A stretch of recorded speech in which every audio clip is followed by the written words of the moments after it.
Hey, what's up? My name is Tyrell. Um, Monday Night Raw is now in the books.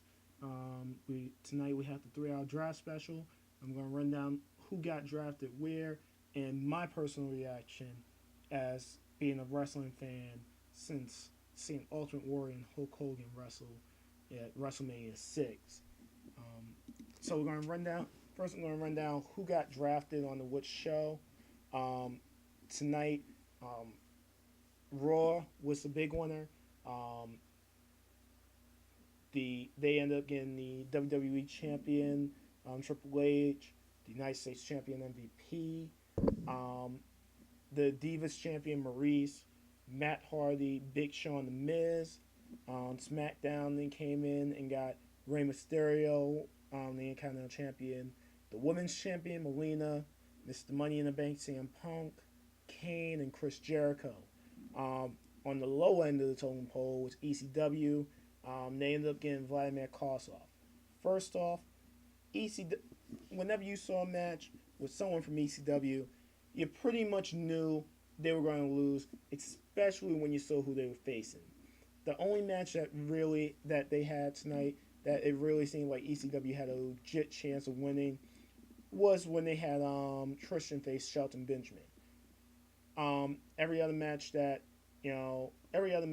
was an ECW guy in, you pretty much knew who was going to win the match. Um, when you look at the actual draft picks, um, I figured Triple H would end up going back to Raw. Um, my network TV is kind of slowly tanking, and for WWE, it's abandoned ship. Okay, they're going to take the big names off that show and stop wasting time. Okay, get them on the show that they feel matters the most, which is Monday Night Raw. So seeing Triple H go, I kind of expected that. That's nothing major. MVP, it's time for him to get up to the main stage. I mean, he's been sitting there on SmackDown for a while, had a great feud with Chris Benoit, but shh, you can't talk about Chris Benoit anymore. Um, Great feud with Matt Hardy. He's been sending SmackDown. They tore him down and slowly building him back up. What better way to build him up on Raw? Maurice, okay. Then we go to Matt Hardy. So at least the stretcher match that they had on SmackDown on Friday, that now makes sense. They've closed out that feud for right now. Um, Moving Big Show over once again is more of a let's take our big names, and get them off the sinking ship of SmackDown. We'll give them some people, but not a lot. So that's more so what that was. And the Miz. Miz is also in that same category as MVP. Personally, I think Miz has more potential than Morrison, especially with Morrison's character. It's just too stale. It's just something about him. I personally liked him better when he was Johnny Nitro and everything like that. This Morrison character has to go. All right, it's a wrap for Morrison. All right. Um, let's look at when you look at the people SmackDown got, Rey Mysterio is now back on SmackDown. Honestly, since when you look back at it, Rey Mysterio was hurt half the time that he was on Raw, so it wasn't like he was much of a major factor from when he got drafted in the first place. So, and even when he was on SmackDown, he was hurt most of that time too. So, he's back in the normal place. Only thing is, they basically switched the IC title and the US title for the first time since the initial first draft that they did way back when they brought in Eric Bischoff. You know, then we have the women's championship move over with Melina. Honestly, I think it is time for Melina to move on to a different area.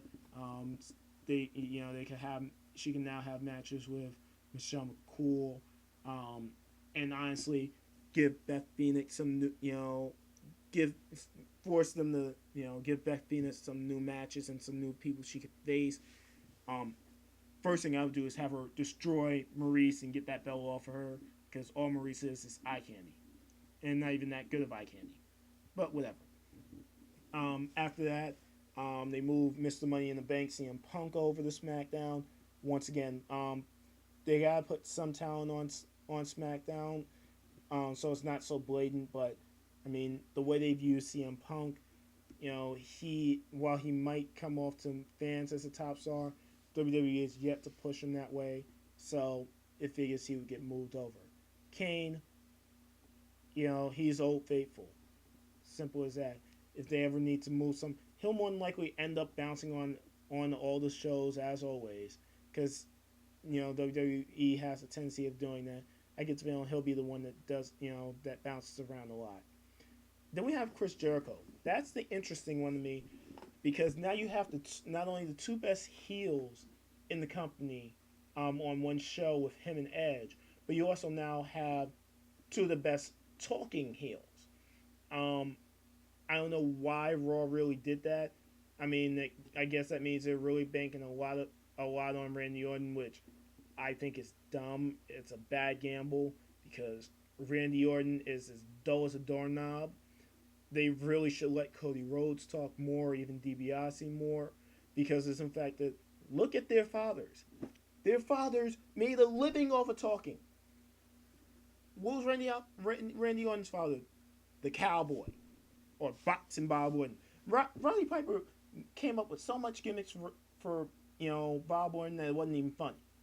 Okay, but back to the draft. Um, Lastly, we got ECW picking up Vladimir Kozlov. This was more so we took one off. Let's put someone on who we think could use a little bit more cropping. That's Kozlov. I don't think there's much way you can clean up Kozlov. Um, he's not that great of a worker. I mean, even Undertaker couldn't pull a decent match out of him. So I mean that gives you a hint. Um, ECW is just going to be that one brand that just floats under the radar. You can watch decent matches, but most of the time it's going to, half the time you're going to be watching video packages from Monday Night Raw or whatever pay per view that they're making. Um, Overall, it was all about Raw getting back the major names, putting them back on there, giving SmackDown a little bit of people, and plucking, and Raw basically plucking the people that they think are ready for the big show. All right. That's it for the night. Talk to you guys later. Peace.